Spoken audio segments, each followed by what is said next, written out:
সুপ্রিয় দর্শক ও সুধী, আসসালামু আলাইকুম, শুভ সকাল। সবাইকে অনেক অনেক শুভেচ্ছা এবং আমন্ত্রণ জানিয়ে শুরু করছি বাংলা ভিশনের সরাসরি স্বাস্থ্য বিষয়ক সম্প্রচার মেডিনোভা ভালো থাকুন অনুষ্ঠানটিতে। দর্শক, বন্যা এবং বৃষ্টি অনেকটাই পেরিয়ে এসেছিলাম আমরা, কিন্তু ঠিক এই জায়গাটিতে আজকে যদি আমরা বলি যে কিছু গত কয়েকদিন ধরে খুব প্রচণ্ড বৃষ্টি শুরু হয়েছে এবং সেটার ইম্প্যাক্ট সবসময় আমাদের দেশে থাকে, যেহেতু আমরা আসলে ষড়ঋতুর দোষ বললেও বন্যা এখন আমাদের দেশে অনেকটা প্রকট আকার ধারণ করে। তো সেই প্রেক্ষাপট থেকে যদি বলি, অনেকগুলো সমস্যা এটা পরবর্তীতে দেখা যায়, সেটা হচ্ছে যে শারীরিক বিভিন্ন ধরনের সমস্যা। তো এই জায়গাগুলো থেকে কোন কোন বিষয়গুলো এখন প্রকট আকার ধারণ করতে পারে বা আমরা কিভাবে আসলে প্রতিরোধমূলক ব্যবস্থা নিতে পারি, এটার সাথে সবচেয়ে ভয়াবহ আকার যেটা ধারণ করেছে শুধু আমাদের দেশে নাই, সেটা হচ্ছে বিশ্বব্যাপী, সেটা হচ্ছে ডেঙ্গু। আজকে আমরা ডেঙ্গু বিষয়টা নিয়ে সার্বিকভাবে সমস্ত আলোচনা করব, যে কেন হচ্ছে, কি ট্রিটমেন্ট নিতে পারি, কখন হসপিটালে যাব, কখন আসলে জটিলতা হলে পরে অ্যাড্রেস করতে হবে বা বাসায় বসে থেকে আর ট্রিটমেন্ট নেওয়া যাবে না হয়তো বা, এই বিষয়গুলো কখন কখন হবে আমরা সব কিছুই জানবো এবং সেই সাথে সচেতনতাটা কীভাবে আসলে নিতে পারি আমরা প্রত্যেকটা বাড়িতে বাড়িতে, সেগুলো নিয়ে কথা বলবো। আমাদের সাথে আজকে স্টুডিওতে উপস্থিত আছেন অধ্যাপক ডাক্তার মোহাম্মদ ফয়জুল ইসলাম চৌধুরী, সাবেক ইউনিট প্রধান, মেডিসিন বিভাগ, ঢাকা মেডিকেল কলেজ অ্যান্ড হাসপাতাল। দর্শক, আমাদের আজকের অনুষ্ঠানটি সরাসরি সম্প্রচার করা হচ্ছে। আপনারা চাইলে আপনাদের যে কোনো ধরনের সমস্যাগুলো নিয়ে আমাদের বরেণ্য যে মেডিসিন বিশেষজ্ঞ আছেন আমাদের সাথে ফয়জুল ইসলাম স্যার, তার সাথে সরাসরি ফোন করে কথা বলতে পারেন এবং সেই সাথে ডেঙ্গু সংক্রান্ত যে কোনো সমস্যার জন্য বা তার পরবর্তী জটিলতা যদি আপনারা ফেস করে থাকেন বা কীভাবে তার থেকে মুক্তি পেতে পারেন, সেই বিষয়গুলো নিয়ে সরাসরি ফোন করে কথা বলতে পারবেন। চলুন দর্শক, আজকে আলোচনা শুরু করা যাক। আমি শুরুতেই স্যারকে অনেক ধন্যবাদ জানাচ্ছি, স্যার আমাদের সাথে আজকে শুরুতে এসে জয়েন করার জন্য। ধন্যবাদ তোমাকে, শুভেচ্ছা জানাচ্ছি যারা বাংলা ভিশনের মেডিনোভা ভালো থাকুন যারা দেখছেন এবং সামনে দেখবেন তাদেরকে সবাইকে ধন্যবাদ জানিয়ে আমাদের আলোচনা শুরু করছি। আমরা দুটো পয়েন্ট তুললাম, একটা হচ্ছে ডেঙ্গু নিয়ে আমরা আজকে কথা বলবো এবং সেই সাথে যে হঠাৎ করে আবার বৃষ্টি প্রচণ্ড অঝোর ধারায় বৃষ্টি পড়ছে এবং সেটার ইম্প্যাক্টে দেখা যায় আমাদের দেশের তো যেহেতু ড্রেনেজ সিস্টেমটা ঢাকা শহরে খুবই দুর্বল, তো সেটা নিয়ে আমরা একটু আলোচনা করবো। তার আগে স্যার যদি ডেঙ্গুটা নিয়ে একটু কথা বলি, আমাদের দেশের কথা বলার আগে একটু যদি বলি যে পুরো বিশ্বব্যাপী এটা বেড়ে যাচ্ছে স্যার, এটার কি কোনো কারণ আছে কিনা বা এটা আসলে আমরা কিভাবে দেখছি বিষয়টা? ধন্যবাদ। এই তো শেষ হলো মাত্র বন্যা, তারপর শুরু হলো এবার ডেঙ্গু। আমি প্রায় বলে থাকি করোনা, ডেঙ্গু, বন্যা, বাংলা মায়ের 3 কন্যা।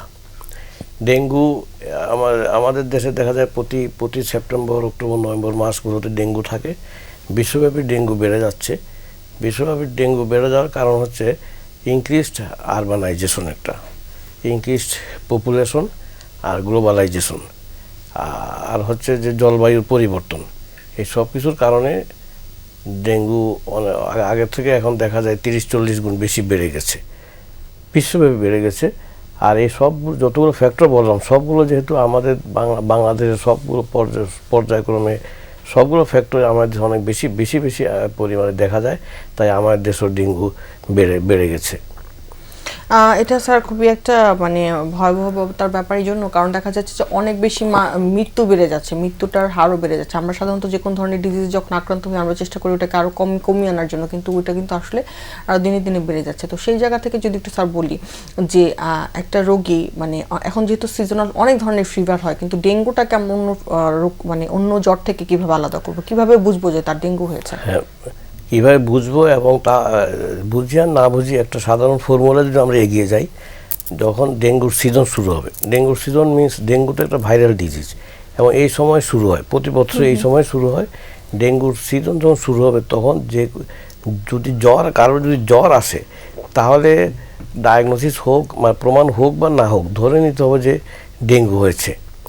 সবসময় ডেঙ্গু হয় না, অন্যান্য ভাইরাস হয় বা অন্যান্য ব্যাকটেরিয়া দিয়ে ইনফেকশন দিয়ে জ্বর হয়, কিন্তু তখন যেহেতু ওই সিজনে হচ্ছে তাই ধরে নিতে হবে যে ডেঙ্গু হয়ে গেছে। এখন যখন ধরে নেবে ডেঙ্গু হয়ে গেছে, কিছু চিকিৎসা তো আপনার জন্য ডাক্তারের কাছে যাওয়া লাগে না, ওষুধও খাওয়া লাগে না। ডেঙ্গুর সচেতনতাই হচ্ছে এটা প্রাথমিক চিকিৎসা। কিভাবে সচেতন হয়ে যাবে না, প্রাথমিক চিকিৎসাটা কি, একেবারে যে পজিশনে আছেন না কেন ওইখান থেকে বিশ্রামে চলে যাবেন আর আপনার ফ্লুইড পানীয় জাতীয় শরবত পানি এগুলো বেশি বেশি খাবেন, নরম তরল খাবার খাবেন, এইভাবে থাকবেন। দেখেন যে আপনি অনেকটা কিন্তু আপনি সেফ সাইডে চলে আসছেন। এরপরে ডাক্তারকে দেখান বা নিজে বুঝলে নিজেও ইনভেস্টিগেশন করেন, তখন দেখা যাবে যে ডেঙ্গু সরাসরি প্রমাণ পাওয়া গেছে অথবা কিছু এভিডেন্স পাওয়া গেছে ইনভেস্টিগেশনের মাধ্যমে যে ডেঙ্গু হতে পারে। অনেক ধন্যবাদ। এটা হচ্ছে প্রাথমিক, একেবারে প্রাথমিক একটা ডেঙ্গুর মূল্যায়ন এবং প্রাথমিক একটা চিকিৎসা। অনেক ধন্যবাদ। সেই জায়গা থেকে স্যার আমরা যদি একটু পরীক্ষা নিরীক্ষাগুলো জেনে নিই, যে কেউ যদি নিশ্চিন্ত হতে চায় যে তার ডেঙ্গু হয়েছে কিনা, কি ধরনের পরীক্ষা নিরীক্ষাগুলো করতে পারে? হ্যাঁ, নিশ্চিন্ত হতে যদি চায় সেটা ডেঙ্গু হয়েছে কিনা তার জন্য পরীক্ষা হচ্ছে কিছু, তো একটা নন স্পেসিফিক পরীক্ষা, যেমন কমপ্লিট ব্লাড কাউন্ট আমরা সব রোগীকে করি। কমপ্লিট ব্লাড কাউন্টের মাধ্যমে আপনার ডেঙ্গু সরাসরি কনফার্ম করা যাবে না, কিন্তু কিন্তু কিছু এভিডেন্স পাওয়া যাবে। এভিডেন্সগুলো কি? কমপ্লিট ব্লাড কাউন্টে আমরা হিমোগ্লোবিন দেখি, আরবিসি দেখি, ডাব্লিউবিসি দেখি, প্লেটলেট দেখি, তাই না? দেখা যাবে যে আপনার ডাব্লিউবিসি কাউন্ট একটু কমে গেছে। ডাব্লিউবিসি কাউন্ট যে কোনো ভাইরাল ডিজিজে কমে যায়, তবে ডেঙ্গুতে দেখা যাবে যে ডাব্লিউবিসি কাউন্ট একটু আগে কমে গেছে। এবং ডাব্লিউবিসি তো কয়েক ধরনের সেল আছে, কোষ আছে, এই কোষগুলো আমাদের দেখা যাবে লিম্ফোসাইটটা হয়তো বেড়ে গেছে, এবং অনেক সময় দেখা যায় নিউট্রিফিল কাউন্টও বেড়ে গেছে, এই একটা। আর 3-4-5 দিনের মাথায় 3-4 দিন গেলে দেখা যাবে যে প্লেটলেট কাউন্টটা ধীরে ধীরে কমছে। আর একটা জিনিস যেটা আমরা কমপ্লিট ব্লাড কাউন্টে বলি সেটা হচ্ছে হিমাটোক্রিট লেভেল। হিমাটোক্রিট লেভেল অন্য কিছু না, হিমাটোক্রিট লেভেল হচ্ছে ব্লাডের কত অংশ আরবিসি দখল করে আছে। এই হিমাটোক্রিট লেভেলটা যদি বেড়ে যায়, এটা একটু ডেঙ্গুর কিন্তু একটা পুয়ার প্রগনোস্টিক ফ্যাক্টর। তো এগুলো দিয়ে আমরা বুঝবো যে নন স্পেসিফিক টেস্ট, এগুলো স্পেসিফাই করে না, তো এগুলো ডেঙ্গুর এভিডেন্স হিসাবে কাজ করে। আর স্পেসিফিক টেস্ট হচ্ছে 3টা টেস্ট আমরা করবো। একটা ডেঙ্গু NS1 বলে একটা, আরেকটা হচ্ছে অ্যান্টি ডেঙ্গু অ্যান্টিবডি। এটা 2 ধরনের আছে, একটা IgM টাইপ, IgG টাইপ। এটা এখন এখানে মানুষজন কিছু ভুলও করে যে ডেঙ্গু NS1টা কিন্তু সবসময় পাওয়া যায় না। এটা ডেঙ্গুর প্রথম দিন, জ্বরের প্রথম দিনে দেখা যায় 75% কেসে পাওয়া যায়, 100% কেসে কিন্তু পাওয়া যায় না। কিন্তু আমার কাছে মনে হলো পুরো জ্বরটা ডেঙ্গুর মতো, কিন্তু NS1 প্রথম দিন করলে 75% কেস আমি পেয়ে যাব, আর 25% কেসে পাবো না। যদি না পাই তাহলে আমার তো ডেঙ্গু হয় না, আমি হেলে দুলে বেড়াই, এটা হবে না। 25% পাওয়া যায় না। আর সেকেন্ড ডেতে 50% কেসে, থার্ড ডেতে 25% কেসে পাওয়া যাবে। এবং কেউ যদি এই পরীক্ষাটা যদি থার্ড ডে বা ফোর্থ ডেতে যদি করে, এবং ডাক্তারও যদি না জেনে থার্ড ডে বা ফোর্থ ডেতে করলো, থার্ড ডে ফোর্থ ডেতে করে দেখা যাবে যে এইটা আগে পজিটিভ থাকলো, পরবর্তীতে নেগেটিভ হয়ে গেছে। যে নেগেটিভ জায়গায় ফলস ইনফরমেশন চলে আসতে পারে। সুতরাং পরীক্ষাটা কখন করাবেন দ্যাট ইজ ইম্পর্টেন্ট। আর থাকলো কি IgM IgG, যেগুলো 5-6 দিন মাথায় IgMটা চলে আসে আগে, তার 2-1 দিন পরে আবার IgG আসে। তাহলে স্যার এখানে কথাটা যেটা আসছে সেটা যে ডেঙ্গু মানে এমনিতে জ্বর যখন হবে তার পরের দিনই যদি আমরা NS1টা করি, তাহলে মোটামুটি একটা আমাদের সম্ভাবনা থাকে ওই দিন বা তার পরের দিন যদি করি তাহলে NS1 একটা পজিটিভ। এরকম আমরা কেস প্রচুর পাচ্ছি। আর IgG anti dengue antibody, IgM এবং IgG এগুলো করতে হলে আমাকে 5-6 দিন ওয়েট করতে হবে, তারপরে পরীক্ষা করব। রোগীর এমন হয় 3-4 দিনের মাথায় নিজের থেকে পরীক্ষা করে আসলো, এসে বলে সব তো নেগেটিভ, ও স্যার আমার ডেঙ্গু হয় নাই। আসলে কোন দিন করতে হবে দ্যাট ইজ ইম্পর্টেন্ট। এটা খুবই গুরুত্বপূর্ণ একটা বিষয় স্যার। এখানে যদি এই জায়গাটা থেকে আসি স্যার, প্লেটলেটের একটা গুরুত্বপূর্ণ পয়েন্ট আছে। আমরা সবসময় জানি যে ডেঙ্গু রোগীরা সবসময় বা ডেঙ্গু সম্পর্কে যারাই কথা বলতে নেই, আমরা সবার আগে একটা টার্ম ইউজ করি, সেটা হচ্ছে প্লেটলেট কাউন্ট। এবং প্লেটলেট কাউন্ট কমে গেলে অনেক বেশি আতঙ্কিত হয়ে যায় রোগীরা বা এ ধরনের। এই জায়গাটা থেকে যদি স্যার একটু বলা যায় যে প্লেটলেট কাউন্ট আসলে কি ভূমিকা রাখে ডেঙ্গু রোগীর ক্ষেত্রে? ধন্যবাদ। এটাকে আমি বলি প্লেটলেট আতঙ্ক। 2019 সালে যখন এটার প্রাদুর্ভাব ডেঙ্গু যে মহামারী ছিল, আমি পেপারে লিখেছিলাম যে প্লেটলেট আতঙ্ক। এটা আসলে প্লেটলেট কমে যাওয়াতে প্লেটলেট যে কমতে প্লেটলেট যে ক্ষতি না করে, তার চেয়ে বেশি ক্ষতি করে প্যানিক অ্যাটাক, আতঙ্ক। এখন কথা হলো প্লেটলেট কাউন্ট, ডেঙ্গু একটা ভাইরাল ফিভার, যে কোনো ভাইরাল ফিভারই বা অনেক সময় টাইফয়েডে দেখা যায় প্লেটলেট কাউন্টটা কমতে থাকে। এখন প্লেটলেট কাউন্ট কখন বলবো? যখন 1 লাখের নিচে নামবে তখন বলবো প্লেটলেট কাউন্ট কমে গেছে। এখন 60,000, 70,000, 50,000 এইভাবে চলে আসলো। প্লেটলেট কাউন্ট যদি কমতে থাকে তাহলে সেফ হবে যে পেশেন্টকে হসপিটালে ভর্তি করে রাখা। এবং এটা তখন আতঙ্কগ্রস্ত কী হয়, রুগী হয়, রুগীর আশপাশ হয়, কাছের আত্মীয় স্বজন হয়, দূরের পাড়া প্রতিবেশী সবাই আতঙ্কগ্রস্ত হয়ে পড়ে। কি ব্লাড দাও, স্টেট দাও, এই দাও, প্লেটলেট অ্যাফেরেসিস দাও, এগুলো আসলে কিছুই প্রয়োজন নাই। এটা একটা ন্যাচারাল প্রসেস। প্লেটলেট কাউন্ট কমা শুরু হবে, আবার বেড়ে যাবে। এই ব্লাডের একটা হ্যাজার্ড দেওয়া, অ্যাফেরেসিস দেওয়া আরও বেশি হ্যাজার্ড। স্টেরয়েড আমি কেন দিব, ইমিউনিটি কেন কমাবো, কিছুই দরকার নাই। পেশেন্টকে যদি যতটুকু পরিমাণ ফ্লুইড দেওয়া দরকার, শিরাপথে যে ফ্লুইড দেওয়া যায়, এই ফ্লুইডটা যদি ঠিকভাবে দিই 3-4 দিনের মাথায় আবার প্লেটলেটটা আবার বেড়ে যাবে। এখন প্লেটলেট কাউন্টটা কখন কমে? ডেঙ্গুর তো প্রথম 3-4 দিন জ্বর থাকে, ওই জ্বরের সময় কিন্তু কমে না। জ্বরটা যখন চলে গেল তখন প্লেটলেট কাউন্ট কমতে থাকলো। এরকম 3-4 দিনের পর থেকে কমা শুরু করলো, তারপর হয়তো 6 দিন পর্যন্ত কমলো, এরপরে 8-9-10 দিনের মাথায় আবার উপরে উঠে গেল। এখন দেখা যায় যদি ফিজিশিয়ান যদি কনফিডেন্ট হয় তাহলে এটা কিছুই লাগে না। বলতে পারেন যে প্লেটলেটের তো কাজটা কি? প্লেটলেট কাজ হচ্ছে রক্ত প্রবাহ, রক্ত লিকিং, ব্লাড লিকটাকে প্রিভেন্ট করা। কিন্তু প্রিভেন্ট করতে গেলে যেটুকু প্লেটলেট দরকার, ডেঙ্গুতে যে প্লেটলেট থাকে ওইটা ভেরি এফিশিয়েন্ট প্লেটলেট, ওইটাই এনাফ এটাকে প্রিভেন্ট করার জন্য। আমার তো ক্লিনিক্যাল প্র্যাকটিসে আমার তো এই ধরনের কোনো ঘটনাই ঘটে নাই। গত বছর 4000 প্লেটের কাউন্ট দেখেও কিন্তু আমি কিছুই দিই না। আমি না, অনেক ডাক্তার আমরা কিছুই দিই নাই। এবারও দেখা যায় সেদিন 7-8 হাজার প্লেটের কাউন্ট, কিছুই দেই নাই, সব বলেছি রোগীদের কনফিডেন্টলি। কিন্তু আমাদের অনেক পীড়া সইতে হয় তখন, চতুর্দিক থেকে প্রেশারে দেখা যায় ডাক্তার সাহেব কনফিডেন্ট হারায় ফেলেন। কিন্তু কনফিডেন্স হারানোর কোনো কারণ নেই, শক্তভাবে থাকলেই ফ্লুইড ম্যানেজমেন্টটা আছে কিনা দেখবেন। তখন দেখা যায় যে 2-3 দিনের মাথায় আস্তে আস্তে আবার প্লেটলেটে বেড়ে যায়। সুতরাং প্লেটলেট কমুক, এটা ন্যাচারাল প্রসেস, 3-4 দিন মাথায় আবার উঠে যাবে, এতে আতঙ্কগ্রস্ত হবেন না। অনেক ধন্যবাদ স্যার। এখানে যদি একটু স্যার আমরা একটু বলি যে ডেঙ্গু রোগীরা দেখা যাচ্ছে যে অনেকে অনেক বেশি মাত্রায় সচেতন আমাদের দেশে কিছু লোকজন, আবার কিছু লোকজনের সচেতনতা খুবই অভাব। তো এই জায়গাটা থেকে যদি ডেঙ্গুর ব্যাপারটাতে আসি, যে ডেঙ্গুর মানে জ্বর হয়েছে সাথে সাথে হসপিটালাইজড করে ফেলতে হবে, তো দেখা যায় হসপিটালের বার্ডেনটাও বেড়ে যায়, বা যে রোগীটা আসলেই অসুবিধা ছিল সে হয়তো বা ভর্তি হওয়ার সুযোগটা কম পায়। তো সেই জায়গা থেকে যদি একটু বলি যে কোন কোন অবস্থাগুলোতে আসলে আমরা হসপিটালে শরণাপন্ন হব অথবা বাসা থেকেই ট্রিটমেন্ট নিতে পারবো, এটা যদি একটু আমাদের সাথে শেয়ার করেন। ডেঙ্গুর ব্যাপারে আমি বলবো সচেতন থাকতে হবে। অসচেতন থাকলে সমস্যা, আর বেশি সচেতন থাকলে আবারও সমস্যা। সব রোগীদের ভর্তি করার দরকার নেই। হাসপাতালে কেন ভর্তি হবে? এটা কিন্তু জ্বর। যদি দেখি যে রুগী মুখে খাওয়া দাওয়া করতে পারতেছে, যদি দেখি যে রুগীর ব্লাড প্রেশারটা ভালো আছে, যদি দেখি যে কমপ্লিট ব্লাড কাউন্টে, প্লেটলেট কাউন্টে এগুলো সব নর্মালের দিকে, নর্মাল মানে 1 লাখের উপরে গেলে নর্মাল, হয়তো আগে হয়তো 1,60,70,2 লাখ ছিল, এখন হয়তো 1,20,000, তাও এটা নর্মাল লেভেলে আছে। তখন রুগীকে বাসায় রেখে আমরা বিশ্রাম দিতে বলবো। প্রফিউজ ফ্লুইডের মাঝে কি? ফ্লুইডের মাঝে এমনিতে পানি, ডাবের পানি, ফল ফ্রুটস এগুলো দিব, আর সহজ পাচ্য খাবার, জাউ ভাত এগুলো দিয়ে তাকে 5-7 দিন কমপ্লিট বেড রেস্ট, একেবারে বিছানায় শুয়ে পরিপূর্ণ বিশ্রাম, বিছানায় শুয়ে বসে টসে না, শুয়ে পরিপূর্ণ বিশ্রামে তাকে পাঠিয়ে দেব। এতে করে মেজরিটি রোগী কিন্তু এতে করে ভালো হয়ে যায়, পেশেন্টটা হাসপাতালে ভর্তি হওয়ার দরকার নেই। এখন বলতে পারেন কাদেরকে হাসপাতালে ভর্তি করতে হবে? কাদেরকে হাসপাতালে ভর্তি করবো? হ্যাঁ, ভর্তি করবো 2-3 ধরনের কেসকে হাসপাতালে ভর্তি করব। যদি দেখি যে তার প্রেশারটা কমে গেছে, প্রেশারটা তো 120/80, এটা না হয় দেখা যায় যে তার 120/80 ছিল, তার 90/60 হয়ে গেছে, প্রেশারটা কমে গেছে। যে প্রেশারটা কমে গেলে তোরা বাসায় রাখাটা রিস্কি, তাকে বলবো অ্যাডভাইস হসপিটালাইজেশন। আর যদি তার দেখি ব্লিডিং শুরু হয়ে গেছে, তাকে অ্যাডভাইস করবো হসপিটালাইজেশন।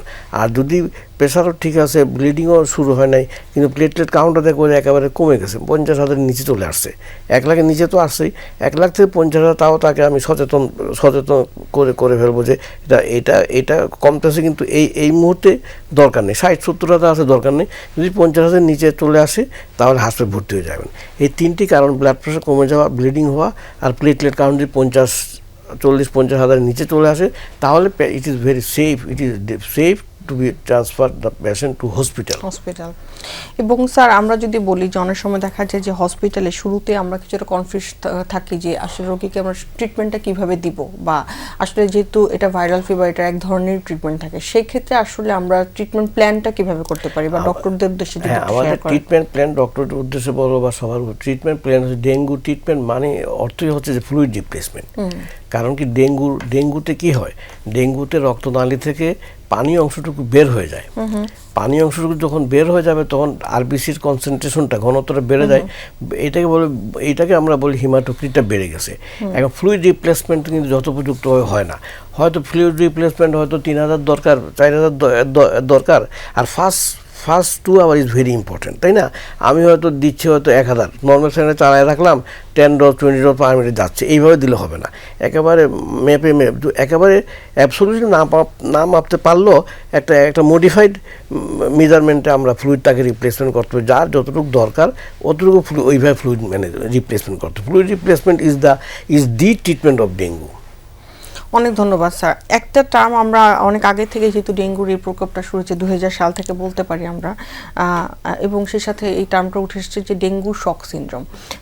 এটাকে যদি একটু ব্যাখ্যা করেন যে স্যার ডেঙ্গুর নর্মাল পেশেন্টের সাথে আসলে শক সিনড্রোমের সম্পর্কটা কোথায়, বা এটা যদি এভাবে আসে যে বাচ্চাদের ক্ষেত্রে আসলে অনেক সময় এটাতে বেশি আমরা পাচ্ছি, এটা কেন বা কি কারণে? ডেঙ্গু শক সিনড্রোম আসলে ডেঙ্গু হিমোরেজিক ফিভার বলে একটা টার্মিনোলজি আছে। ডেঙ্গু হিমোরেজিক ফিভারের কয়টা স্টেজ, স্টেজ 1 2 3 4, 1 2 3 4 3 4টাকে বলা হয় ডেঙ্গু শক সিনড্রোম। ব্যাপারটা হচ্ছে এটা বুঝতে গেলে এটা একটু কীভাবে রোগটি তৈরি হচ্ছে এটা একটু বুঝতে হবে। ডেঙ্গুতে যেটা হয় ডেঙ্গু রক্তনালীর ওয়ালের ছিদ্রগুলো একটু বড় হয়ে যায়। বড় হয়ে গেলে কী হবে, রক্তনালী প্রবাহিত রক্ত থেকে পানীয় জলীয় অংশটুকু বের হয়ে যায়। বের হয়ে গেলে তখন দেখা যায় রক্তনালীর ভিতরে ভলিউমটা কমে গেছে। ভলিউম কমে গেলে ব্লাড প্রেশারটা কমে যাবে। ব্লাড প্রেশার কমে যাওয়াই মানে ব্লাড প্রেশার যখন কমে যাবে তখনই আমরা বলি যে dengue shock syndrome. Blood pressure কতটুকু কমতে পারে, একেবারে আনরেকর্ডেবল হতে পারে, অথবা নর্মাল থেকে অনেক কমে যেতে পারে। যার মনে করেন নর্মাল প্রেশার ছিল 120/80 মিলিমিটার মার্কারি, তার বেলা যদি দেখি যে এখন 90 হয়ে গেছে, যদি 60 হয়ে গেছে, তখনই বলবো যে পেশেন্ট ডেঙ্গু শক সিনড্রোমে চলে গেছে। এটাকে বলে dengue shock syndrome. It is very dangerous এবং এখানে পেশেন্টকে অবশ্যই হাসপাতালে ভর্তি করতে হবে। অনেক ধন্যবাদ স্যার। বাচ্চাদের ক্ষেত্রে আমি একটা প্রশ্ন করেছিলাম যে বাচ্চাদের ক্ষেত্রে আসলে ডেঙ্গুর ভয়াবহতাটা কীরকম, এবং আমাদের দেশে দেখা যাচ্ছে প্রতিনিয়তই যখনই ডেঙ্গুর সিজনটা আসে প্রচুর পরিমাণ বাচ্চাদের আমরা ব্যাড নিউজ পাই। তো এই যে বিষয়টি এখানে স্যার কী করা আছে এবং বাচ্চাদেরকে আসলে আমরা ট্রিটমেন্টটা কীভাবে দিতে পারি? এখন দেখেন, ইনফেকশাস ডিজিজ বা যে কোনো ডিজিজের জন্য দুটো extreme of the age is very important. দুটো এক্সট্রিমেই, একটা বাচ্চা আর হচ্ছে বয়স্ক, দু ধরনের কিন্তু দুইটা গ্রুপের কিন্তু ইমিউনিটি কমে যায়। বডি ফিজিওলজিটা ম্যাচিউর অবস্থায় আসে না তখন। এই জন্য ডেঙ্গু হোক বা অন্যান্য ইনফেকশন ডিজিজ হোক, এই দুটো এক্সট্রিম এজে কিন্তু এর একটু ক্রিটিক্যাল পিরিয়ড তাড়াতাড়ি চলে যায়।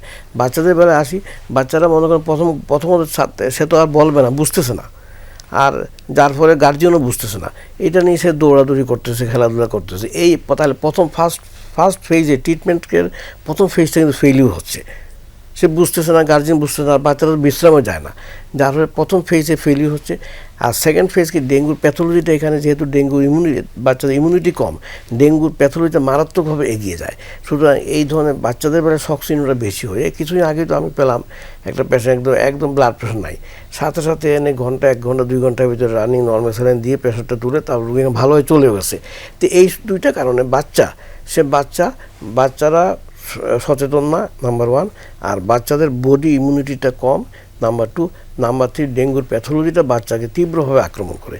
এই কারণেই বাচ্চাদের এগুলো বেশি হয়। বেশি হলে এবার ডেঙ্গু শক সিনড্রোম যদি অ্যাপ্রোপ্রিয়েটলি ম্যানেজ না করা যায়, তাহলে তো পেশেন্ট হয়তো বা খারাপ কোনো দিকে চলে যাবে।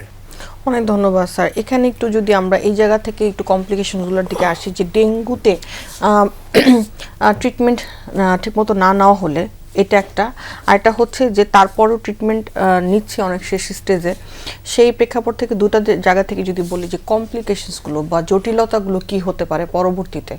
আমরা যেহেতু মৃত্যুর কথাটা বললাম, সেটা তো আসলে একদম ফেটাল কন্ডিশন, বাট তার আগ পর্যন্ত যদি আমরা বলি যে কি ধরনের জটিলতাগুলো ডেঙ্গু থেকে হতে পারে। ধন্যবাদ এই প্রশ্নের জন্য। একটা তো এক ধরনের জটিলতা আছে, তো সরাসরি ডেঙ্গু থেকে তার রক্তনালী বা রক্তের উপরে আক্রমণ থেকে জটিলতা, যেমন মনে করেন যে প্লেটলেট কমে যাওয়া একটা জটিলতা, শক সিনড্রোম হচ্ছে আর একটা জটিলতা। এছাড়াও পুরো বডির প্রত্যেকটা অর্গান কিন্তু ইনভলভ হয় ডেঙ্গু, প্রত্যেকটা অর্গান। তখন আমরা তাকে বলি ডেঙ্গু এক্সপ্যান্ডেড সিনড্রোম। ডেঙ্গুটা প্রসারিত হয়ে গেছে, তার সাম্রাজ্যটা সে প্রসার করে ফেলছে।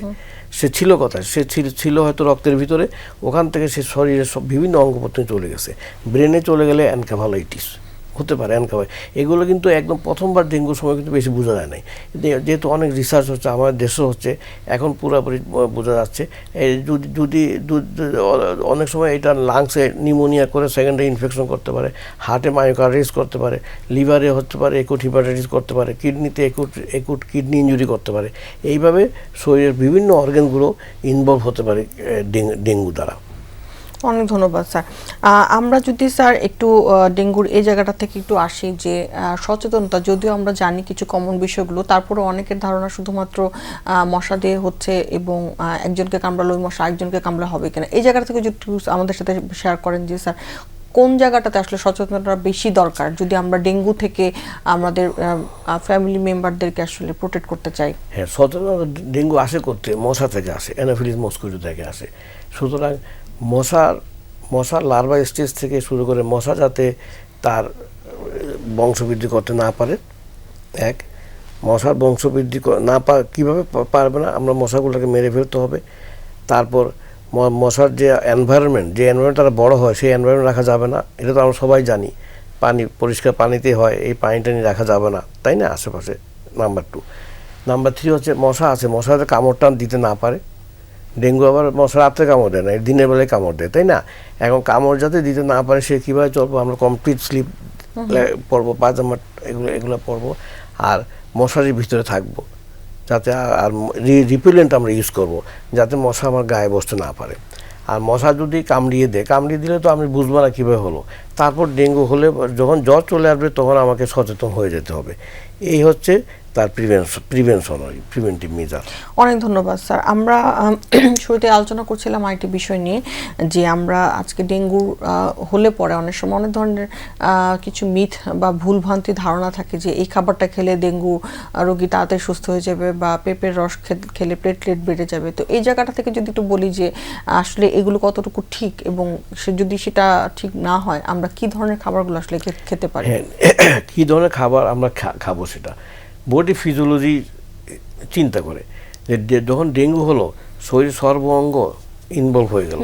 যখন ভাইরাস ইনভলভ হয় প্রতিটা অঙ্গেরই কর্মক্ষমতা কমে যায়, তা আমাদের পাকস্থলী এলিমেন্টারি সিস্টেমের কর্মক্ষমতা কমে যাবে। সুতরাং যেগুলো সহজ পাচ্য জিনিস, এই জন্য তো বলা হয় যে ফ্লুইড জাতীয় জিনিস বেশি। আপনি মাংস খাবেন, মাংস ওইভাবে না খেয়ে মাংস জুস খান, ফ্লুইড জাতীয় জিনিস খেতে হবে, তরল ফ্লুইড এগুলো খেতে হবে, সফট ডায়েট। আপনার কঠিন শক্ত ভাত না খেয়ে আপনি জাউ ভাত খান, শাকসবজিটা খান, এইটা হচ্ছে ফল ফ্রুটস খান। এগুলো হচ্ছে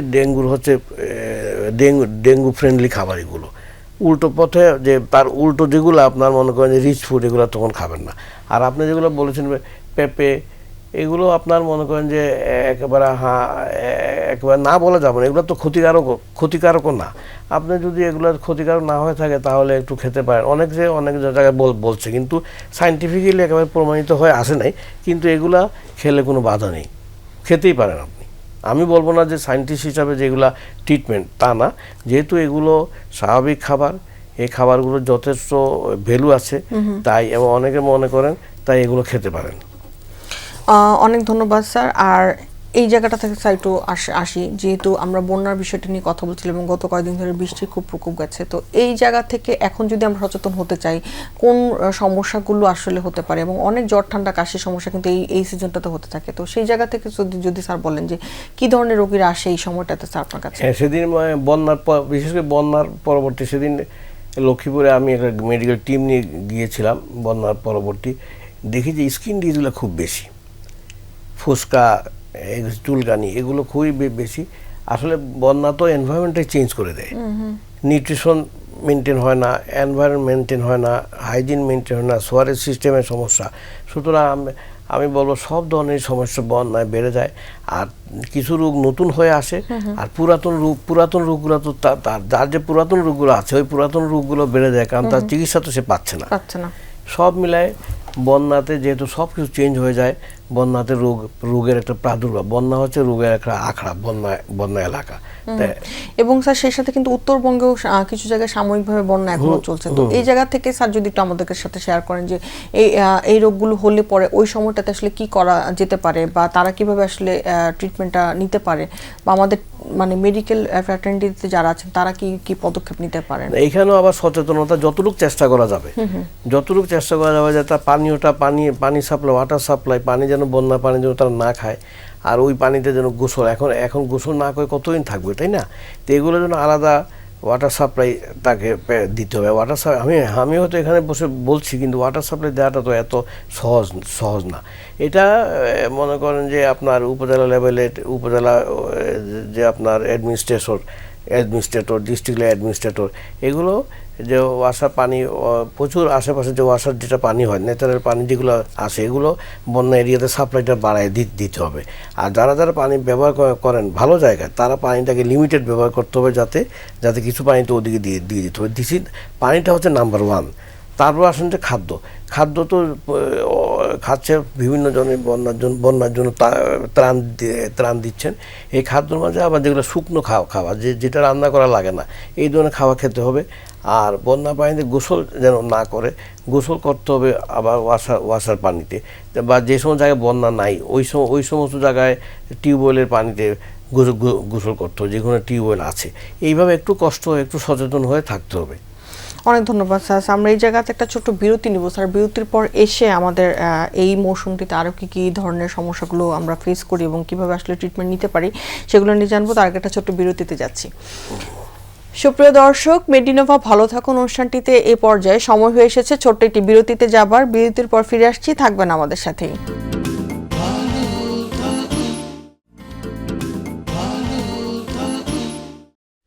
সুপ্রিয় দর্শক, বিরতি শেষে আবারও ফিরে এলাম মেডিনোভা ভালো থাকুন অনুষ্ঠানটিতে। আমাদের সাথে থাকার জন্য ধন্যবাদ। আজকে আমরা কথা বলছিলাম ডেঙ্গু নিয়ে এবং সেই সাথে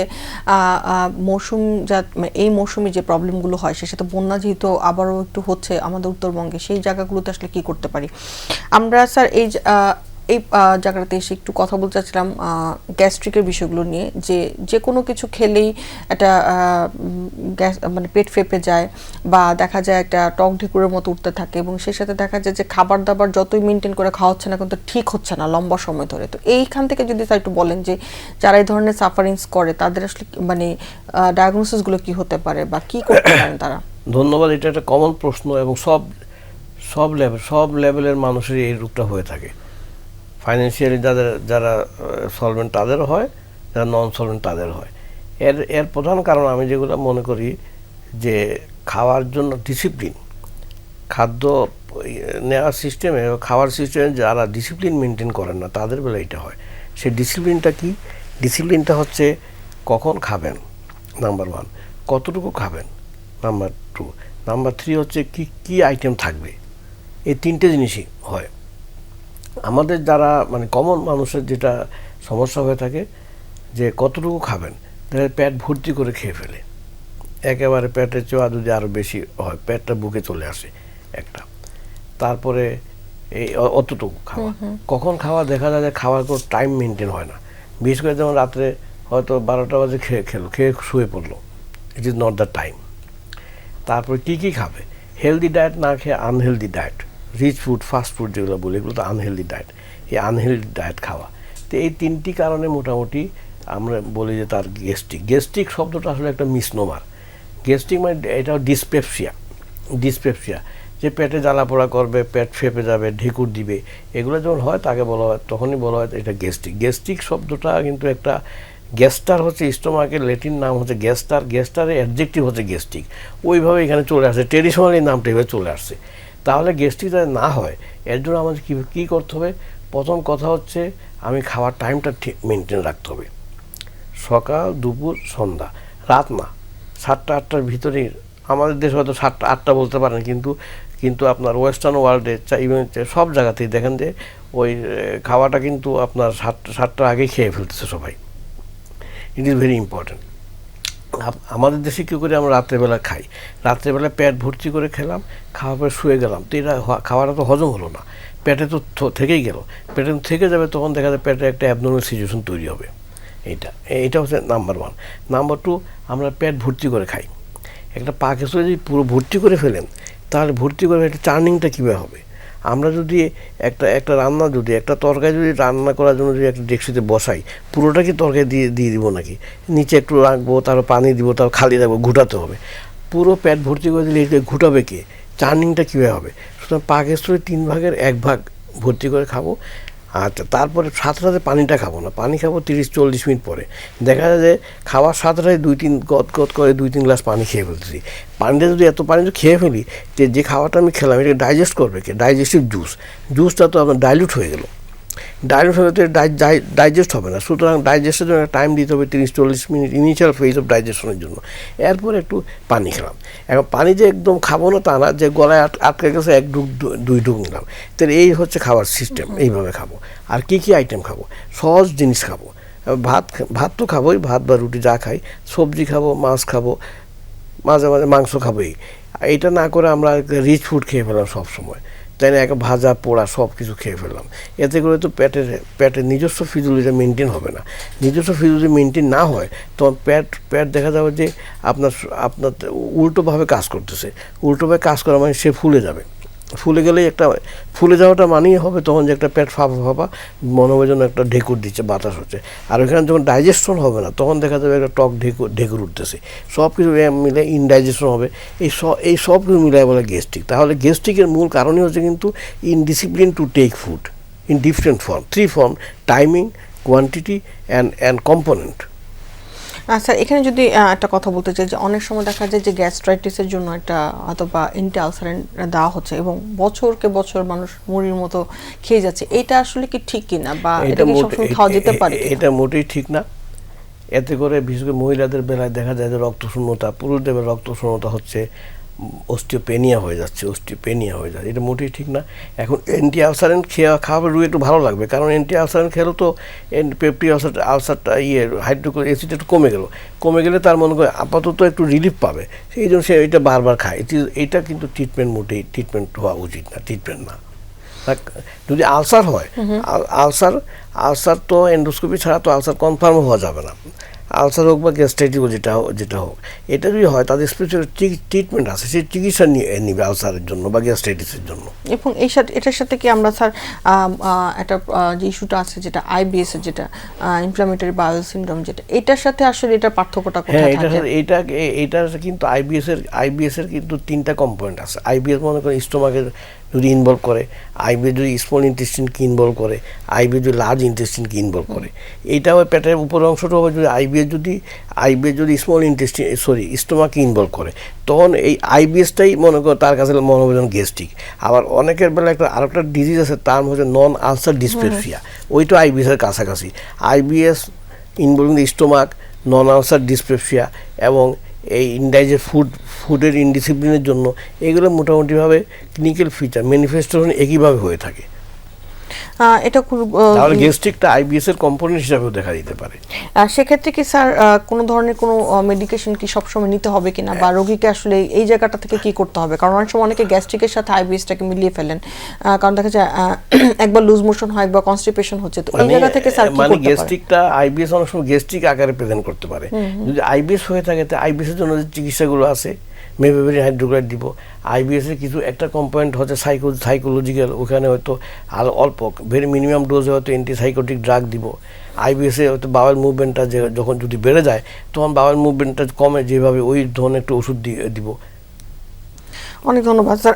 আমরা যেহেতু শেষ পর্যায়ে আছি, বাট আপনার সাথে আমরা আরেকটা বিষয় নিয়ে কথা বলতে চাচ্ছিলাম, সেটা হচ্ছে হাইপার টেনশন। অনেক সময় এটাতে যে ইস্যুটা হয় যে একবার রোগীর হঠাৎ করে ব্লাড প্রেশার বেড়ে গেল, রোগী খারাপ ফিল করছে এবং তাকে একটা উচ্চ রক্তচাপজনিত ওষুধ দেওয়া হলো, হাইপারটেনসিভ ড্রাগ। পরবর্তীতে সে 1-2 দিন খাওয়ার পর সেটা অফ করে দেয়। তো এই জায়গাটা থেকে যদি স্যার একটু বলেন যে আসলে তার ওই জায়গা থেকে এটা কি ঠিক ছিল কিনা, বা এটা কি সে পরবর্তীতে পরীক্ষা নিরীক্ষা করে কন্টিনিউ করবে কিনা, বা অফ করে দেওয়া যেতে পারে কিনা? আপনি যে ডেসক্রিপশনটা দিলেন এইটা একেবারে কমনলি দেখা যায়। হুট করে প্রেশার বেড়ে গেল, হুট করে হাইপারটেনশন ওষুধ খেয়ে নিল, 2-3 পরে বন্ধ। It should not be. এটা কিন্তু ট্রিটমেন্ট না। তার আগে আসলে তার হুট করে একবার প্রেশার বেড়ে গেল, ইট is not the hyper tension. এটা উচ্চ রক্তচাপ না। উচ্চ রক্তচাপের কিছু ক্যারেক্টারিস্টিক পয়েন্ট আছে। যেমন 140/90 মিলিমিটার অথবা তার বেশি থাকতে হবে, একবার থাকলে হবে না, 2-3 সপ্তাহ 1-2 সপ্তাহ পর মেপে 3-4 বার মেপে যদি দেখা যায় যে প্রতিবারে এরকম হচ্ছে, তখনই আমি বলবো তার উচ্চ রক্তচাপ। এইটা একটা ডেফিনেশনের এটা হচ্ছে একটা ক্রাইটেরিয়া দিয়ে ডেফিনেশনটা হয়, আর অন্য ক্রাইটেরিয়া আমি বললাম না। এখন যদি তার মনে করেন ডাক্তার সাহেব যদি উচ্চ রক্তচাপ হলে তো একটা নন ড্রাগ ট্রিটমেন্ট আছে, নন ড্রাগ ট্রিটমেন্টে কিন্তু অনেক কেসে কিন্তু নন ড্রাগ ট্রিটমেন্ট ওষুধ ছাড়াই যে চিকিৎসা, ওই চিকিৎসা দিয়ে কিন্তু রক্তচাপটা অনেক কন্ট্রোলে চলে আসে। যদি ওই চিকিৎসা কতদিন নিতে হবে, 6 সপ্তাহ মতো নিলেই হয়। 6 সপ্তাহের আগে 6 সপ্তাহ আগে রেসপন্স পাওয়া যাবে না, 6 সপ্তাহ লাগবে রেসপন্স পেতে, তারপরে লাইফ লং চালায় যেতে হবে। এতে যদি রেসপন্স না করে তখন তার সাথে ওষুধ অ্যাড করতে হবে। ওষুধ অ্যাড করার একটা সিস্টেম আছে, ডাক্তার সাহেবই উনি যে ডাক্তারের রুগী ওই ডাক্তার সাহেবই দিবেন একটা ওষুধ দিয়ে অল্প ডোজ, তারপর ওই ওষুধের একটা স্ট্যান্ডার্ড ডোজ, তারপরে না কমলে আরেকটা ওষুধ, এইভাবে ওষুধ 3টা পর্যন্ত ওষুধ বাড়ায় দিতে পারেন। এই ওষুধ যখন দিবেন তখন তার প্রেশারটা কন্ট্রোলে চলে আসবে। কন্ট্রোলে আসার পরে সে ওষুধ বন্ধ করবে তা না, ওষুধ কিন্তু কন্টিনিউ চালা যেতে হবে। যদি ওষুধ বন্ধ করতে হয় বা বন্ধ করার প্রশ্নই আসে না, যদি কমাতে হয় উনি যে ডাক্তারের চিকিৎসা আছেন ওই ডাক্তার সাহেবের কাছে যাবেন, ওই ডাক্তার সাহেবই ওষুধটা চেঞ্জ করবেন। এইটা হচ্ছে নিয়ম। যদি ওষুধ তুমি বন্ধ করে দাও হঠাৎ করে, দেখা যাবে যে প্রেশারটা আবার বেড়ে গেছে, প্রেশারটা কমলো, ওষুধের চাপেই তো প্রেশারটা কমে গেছে, ওষুধ উইথড্র করবেন আবার প্রেশারটা বেড়ে যাবে, সুতরাং একটা রিস্কের ভিতর পড়ে যায়। তো সেক্ষেত্রে স্যার আসলে ডক্টর শরণাপন্ন হয়েই আসলে ওষুধটা বন্ধ করার বা বিষয়টা থাকতে পারে। স্যার আমরা যেহেতু অনেকগুলো বিষয় নিয়ে আজকে কথা বলেছি, আপনি আমাদের সাথে একটু ডায়েটের একটা বিষয় শেয়ার করবেন বলেছিলেন যে আসলে একটা ডায়াবেটিক বা একটা হাইপারটেনসিভ পেশেন্ট যাদের ব্লাড প্রেশার বা ডায়াবেটিস আছে বা গ্যাস্ট্রিকের সমস্যা আছে, তাদের খাবারের রুটিনগুলো আসলে কিরকম হওয়া উচিত বা কোন সময়টাতে কিভাবে খাওয়া উচিত? হ্যাঁ, খাবার রুটিনগুলো হচ্ছে খাবারের বেলায় একেবারে টাইম একটু এদিক সেদিক হতে পারে, একে সকালে নাস্তা করবো না করে দুপুরে খাবো ওইটা হবে না, তাই 5 বার খাওয়া খেতে হবে, সকাল, মিড মর্নিং, দুপুর, আফটারনুনের আর ইভিনিংয়ের খাওয়া, এই 5 বার খেতে হবে। তার মাঝে দুপুরেরটা খাওয়াটা, সকালের খাওয়াটা ভালো হতে হবে, তারপর দুপুর, তারপর রাতের খাওয়াটা মিনিমাম হতে হবে। এই টাইমটা কিন্তু তার মেনটেন করে যেতে হবে, কারণ ডায়াবেটিস হলে তো এই খাওয়াটা হচ্ছে 5টা পিলারে, এই 5টা পিলারকে সেন্টার করে তার আশেপাশে ওষুধ কীভাবে কী লাগে না লাগে ওইভাবে আমার দিতে হবে, এবং কী খাবেন কী খাবেন না সেটা ডায়াবেটিসের জন্য এক ধরনের আছে, উচ্চ রক্তচাপের জন্য এক ধরনের আছে। অনেক সময় কিছু খাবার দুইটাতেই নিষেধ, ডায়াবেটিসের বেলা নিষেধ, উচ্চ রক্তচাপের বেলা নিষেধ। তো খাওয়ার ব্যাপারটা হচ্ছে খাওয়াটা আপনার হেলদি, অ্যামাউন্ট হতে হবে হেলদি, ওভার ফুডিং বললে হবে না, তার বডি ওয়েট সব মিলায় যতটুকু দরকার, কারো 1000 কিলো ক্যালোরি, কারো 1200, কারো 1400 কিলো ক্যালোরি, ওই কিলো ক্যালোরি একজ্যাক্ট হিসাবের দরকার নাই, একটা আমাদের নন মিজার্ড একটা মেথডে একটা ক্যালোরি একটা অ্যাডজাস্ট করে দিলে তার চলবে। এই হচ্ছে তার অ্যামাউন্ট। আর কি পরিমাণ, কি কম্পোনেন্ট কী হতে হবে, এখানে রিচ ফুড থাকা চলবে না। যদি ডায়াবেটিস হয়ে থাকে তাহলে চিনি এবং চিনি তুলি জিনিস নিষেধ, যদি উচ্চ রক্তচাপ হয়ে থাকে তাহলে তার আবার ওই ফ্যাটি জিনিস নিষেধ, তার লবণ খাওয়া তার নিষেধ, এইভাবে স্পেসিফাই কিছু আছে। তো এই খাওয়াটা মেনটেন করতে হবে, বডিটাকে মুভমেন্টে চলতে হবে, diet and movement, appropriate rest, appropriate sleep, এগুলো হচ্ছে একটা ফান্ডামেন্টাল ন্যাচারাল থিং। এগুলো করলে পরে এমনিতে রোগী মানুষ ভালো থাকে, আর এদের জন্য তো এসেনশিয়াল। এবং যেহেতু কারেন্ট সিচুয়েশন, আমরা অনেকগুলো ডিজিজ নিয়ে কথা বললাম, ডেঙ্গু এবং সেই সাথে বন্যা কবলিত বিভিন্ন ধরনের সমস্যা, সেই জায়গা থেকে যদি স্যার একটু সচেতনতার বিষয়টাতে বলেন যে কি কি বিষয়গুলোতে আসলে এখন সচেতন থাকা উচিত যদি আমরা একটু সুস্থ থাকতে চাই। দেখেন, যতগুলো জিনিস আজকে দর্শকদের উদ্দেশ্যে বলছি, যতগুলো জিনিস আজকে আলোচনা করলাম সব কিছু কিন্তু মূলে কিন্তু সচেতনতা। আর ডেঙ্গুর জন্য আমি যেটা বলি, একটা শব্দ দিয়ে আমি বলি ABCD। এ হচ্ছে অ্যাওয়ার্ড হতে হবে, বি হচ্ছে ব্রডকাস্ট, মিডিয়াকে ব্রডকাস্ট করে দিতে হবে সারা দেশে ডেঙ্গুর প্রিভেনশনের ব্যাপারে। সি হচ্ছে সিটিস দায়িত্ব, শহরগুলোর দায়িত্ব, সিটি মেয়রের দায়িত্ব। ডি হচ্ছে ডাক্তারদের দায়িত্ব।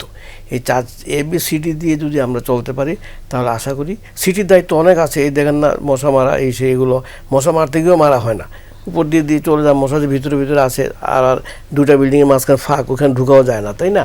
তো এই ABCD ছাড়া কিন্তু ডেঙ্গু প্রিভেনশন সম্ভব না। আর সচেতনতা সব ডিজিজের বেলায় কিন্তু সচেতনতা হচ্ছে, it is starting and it is very fundamental to prevent A disease. অনেক ধন্যবাদ স্যার। যেহেতু আমরা একদমই শেষ পর্যায়ে আছি, যেহেতু আপনি স্যার আমাদের সাথে অলরেডি বন্যার বিষয়ে অনেকগুলো কথা বললেন, বাট এই জ্বর ঠান্ডা থেকে আসলে প্রতিরোধ করার জন্য ছোট বাচ্চাদের থেকে শুরু করে সমস্ত স্তরের তাদের, এবং সেই সাথে বৃষ্টি এবং আবার গরম, এই যে চেঞ্জিং হচ্ছে স্যার, এই জায়গাটা থেকে আমাদের ইমিউনিটিটাকে আমরা আসলে কিভাবে স্ট্রং রাখতে হ্যাঁ, পারি? এই জিনিসটাতে ইমিউনিটি স্ট্রং রাখার জন্য যেটা দরকার, এই change of temperature, it is very important. Change of temperature যদি হয়ে থাকে তাহলে কিন্তু ইমিউনিটি স্ট্যাটাস একই রকম থাকে না। এই ইমিউনিটি মেনটেন করার জন্য আপনার মনে করেন যে আবার ডায়েট যে ডায়েটগুলো আমি বলে যাচ্ছি এগুলো কিন্তু ইমিউনিটি বাড়ায় দেয়। চর্বি খাইলে, মাংস খাইলে কিন্তু ইমিউনিটি এত বাড়বে না, যতটুকু শাকসবজি ফল ফ্রুট এগুলো খেলে। আর মুভমেন্ট, এক্সারসাইজ করলে কিন্তু ইমিউনিটি বেড়ে যায়। আর আপনার দুশ্চিন্তা না করলে, আপনি যদি কুল অ্যান্ড কামই থাকেন, দুশ্চিন্তা না করেন, তখন কিন্তু বডি ইমিউনিটিটা বেড়ে যায়। তো এইভাবে আমাদেরকে ইমিউনিটি বাড়ায় চলতে হবে। স্যারকে অনেক অনেক ধন্যবাদ আমাদের সাথে আজকে স্টুডিওতে জয়েন করার জন্য, আপনার মূল্যবান বক্তব্য আমাদের সাথে শেয়ার করার জন্য। স্যার ধন্যবাদ, আপনাকে ধন্যবাদ, পুরো বাংলা ভিশনের দর্শকদের ধন্যবাদ জানিয়ে আজকে শেষ করছি। সুপ্রিয় দর্শক, মেরিনোভা ভালো থাকুন অনুষ্ঠানটিতে আজকে আমরা অনেকগুলো বিষয় নিয়ে কথা বললাম। যারা দর্শক আমাদের সাথে ছিলেন তারা আশা করি অনেক কিছু জানতে পেরেছে, এবং শেষে যারা থাকতে পারেনি তারা ডেঙ্গুর প্রতিটা বিষয় নিয়ে কিন্তু স্যার অনেকগুলো কথা বলেছেন। চাইলে লিঙ্ক থেকে জয়েন করে আবারও আমাদের প্রোগ্রামটি দেখতে পারেন। আশা করি দর্শক উপকৃত হবেন। আবারও দেখা হবে আগামী পর্বে। ততদিন পর্যন্ত অপেক্ষায় থাকুন, সুস্থ থাকুন এবং অবশ্যই ভালো থাকুন।